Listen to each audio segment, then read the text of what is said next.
Assalamualaikum warahmatullahi wabarakatuh. Perkenalkan, nama saya Anna Benatul Hasanah dan rekan sekelompok saya yaitu Nur Rohimah. Kami dari kelompok 5 mata kuliah Akuntansi Internasional. Di sini kami akan mempresentasikan judul materi kami yaitu PSAK 10 tentang pengaruh perubahan kurs valuta asing. PSAK 10 tentang pengaruh perubahan kurs valuta asing telah diserahkan oleh Dewan Standar Akuntansi Keuangan pada tanggal 23 Maret 2010. PSAK 10 ini merevisi PSAK 10 tentang transaksi dalam mata uang asing yang telah dikeluarkan pada tanggal 7 September 1994. Pernyataan ini tidak wajib diterapkan untuk unsur yang tidak material. PSAK 10 mengacu pada penggunaan kurs tunai maupun kurs sekarang untuk mengukur operasi luar negeri. Kurs tunai atau spot rate adalah kurs yang digunakan dalam penyerahan segera suatu mata uang. Kurs sekarang atau current rate didefinisikan secara sederhana sebagai kurs tunai pada tanggal neraca suatu entitas. Pernyataan Standar Akuntansi Keuangan 10 pengaruh perubahan kurs valuta asing. Tujuan dari pernyataan ini menjelaskan bagaimana memasukkan transaksi dalam valuta asing dan bagaimana menjabarkan laporan keuangan ke dalam mata uang penyajian. Pernyataan ini diterapkan pada A. Akuntansi transaksi dan saldo dalam valuta asing. B. Penjabaran hasil dan posisi keuangan dari kegiatan usaha luar negeri yang termasuk dalam laporan keuangan entitas dengan cara konsolidasi atau metode ekuitas. Dan C. Penjabaran hasil dan posisi keuangan suatu entitas ke dalam mata uang penyajian. Mata uang fungsional adalah mata uang pada lingkungan ekonomi utama di mana entitas beroperasi. Sedangkan mata uang penyajian adalah mata uang yang digunakan dalam penyajian laporan keuangan. Pada pengakuan awal, transaksi valuta asing dicatat dalam mata uang fungsional. Jumlah valuta asing dihitung ke dalam mata uang fungsional dengan kurs spot antara mata uang fungsional dan valuta asing pada tanggal transaksi. Pada akhir setiap periode pelaporan, A yaitu pas moneter valuta asing dijabarkan menggunakan kurs penutup, dan B, pos non-moneter yang diukur pada nilai wajar dalam valuta asing dijabarkan menggunakan kurs pada tanggal ketika nilai wajar diukur. Konsep mata uang fungsional. Mata uang fungsional adalah mata uang yang digunakan dalam wilayah operasi utama perusahaan. Mata uang di mana perusahaan tersebut menghasilkan serta membelanjakan uang kas mereka. Transaksi adalah menyatakan pengukuran mata uang fungsional dalam mata uang pelaporan. Aturan dari PSAK ialah bahwa seluruh elemen dari laporan keuangan, aktiva, kewajiban, pendapatan, dan beban harus ditransaksikan dengan menggunakan kurs sekarang. Aturan ini mengacu pada metode kurs sekarang atau current rate method. Karena mata uang fungsional bukan rupiah, maka ia tidak berpengaruh langsung pada arus kas perusahaan yang melaporkan dan pengaruh perubahan kurs dilaporkan secara penyesuaian ekuitas. Selanjutnya yaitu pengukuran kembali. Pengukuran kembali atau remeasurement jika pembukuan entitas asing tidak dilakukan dalam mata uang fungsionalnya. Laporan keuangan mata uang asing harus diukur kembali ke dalam mata uang fungsional dan translasi tidak diperlukan karena mata uang pelaporan dari perusahaan induk investasi adalah rupiah. Tujuan pengukuran kembali adalah untuk mendapatkan hasil yang sama seakan-akan pembukuannya dilakukan dengan mata uang fungsional. Translasi dan pengukuran kembali laporan keuangan mata uang asing. PSAK mengharuskan translasi dengan menggunakan metode kurs sekarang. Kurs sekarang yang berlaku pada tanggal transaksi harus digunakan untuk menjabarkan seluruh pendapatan, yaitu beban, keuntungan, dan kerugian. Pendapatan dan beban dijabarkan pada kurs rata-rata tertimbang untuk periode tersebut, penyesuaian dari transaksi mata uang asing. Tujuan dari pengukuran kembali adalah untuk mendapatkan hasil yang akan diperoleh jika pembukuan anak perusahaan disusun dalam mata uang fungsional. Pengukuran kembali mengharuskan penggunaan kurs historis untuk beberapa akun dan kurs sekarang untuk beberapa akun lainnya, dan mengharuskan pengakuan atas keuntungan dan kerugian dari pengukuran kembali seluruh aktiva moneter dan kewajiban moneter yang tidak dinyatakan dalam mata uang fungsional dalam hal rupiah. Transaksi mata uang asing antar perusahaan.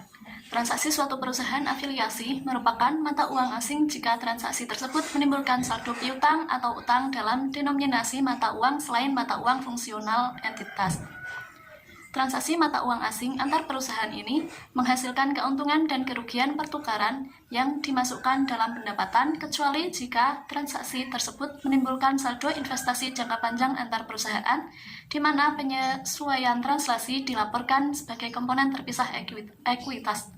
Translasi antar perusahaan membutuhkan analisis untuk melihat apakah transaksi mata uang asing untuk satu perusahaan, untuk kedua perusahaan, atau tidak untuk keduanya. Berikutnya, transaksi antar perusahaan. Sebuah induk perusahaan atau kantor pusat Indonesia dapat mempunyai transaksi penjualan atau pembelian antar perusahaan dengan afiliasi luar negeri yang menimbulkan piutang atau utang antar perusahaan. Proses transaksi piutang atau utang yang didominasi dalam mata uang asing, sebagai contoh, asumsikan bahwa perusahaan Indonesia mempunyai piutang yang didominasi dalam mata uang asing dari anak perusahaan di luar negeri. Perusahaan Indonesia akan pertama-tama menilai kembali piutang yang didominasi dalam mata uang menjadi nilai setara rupiah pada tanggal laporan keuangan. Setelah laporan keuangan afiliasi luar negeri ditranslasikan atau diukur kembali, tergantung mata uang fusional afiliasi luar negeri, maka piutang atau utang antar perusahaan akan mempunyai nilai rupiah yang sama dan dapat dieliminasi. Jika transaksi mata uang antar perusahaan tidak akan dilunasi dalam waktu dekat, maka transaksi antar perusahaan tersebut dapat dianggap bagian dari investasi bersih di entitas luar negeri. Selisih translasi dari piutang atau utang jangka panjang ditangguhkan dan diakumulasi sebagai bagian dari akun translasi kumulatif. Investasi luar negeri dan anak perusahaan tidak dikonsolidasi.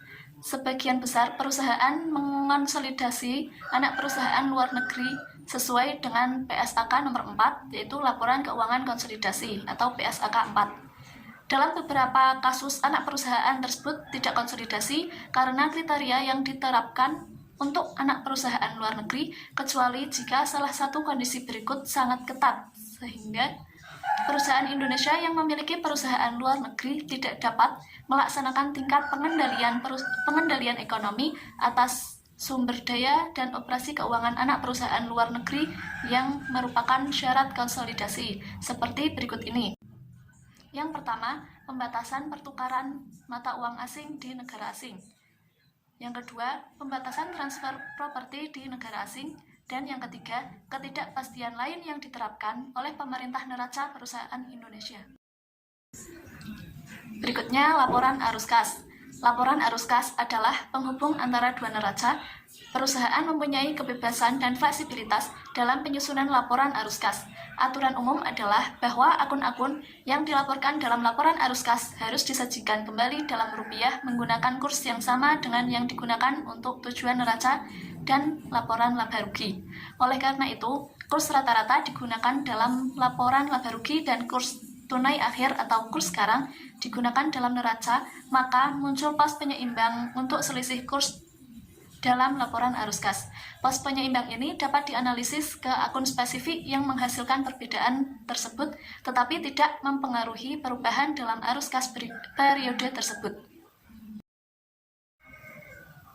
Jadi kesimpulannya yaitu, sebelum hasil usaha perusahaan asing dapat dimasukkan ke dalam laporan keuangan perusahaan Indonesia, seluruh nilainya terlebih dahulu harus disesuaikan menjadi rupiah.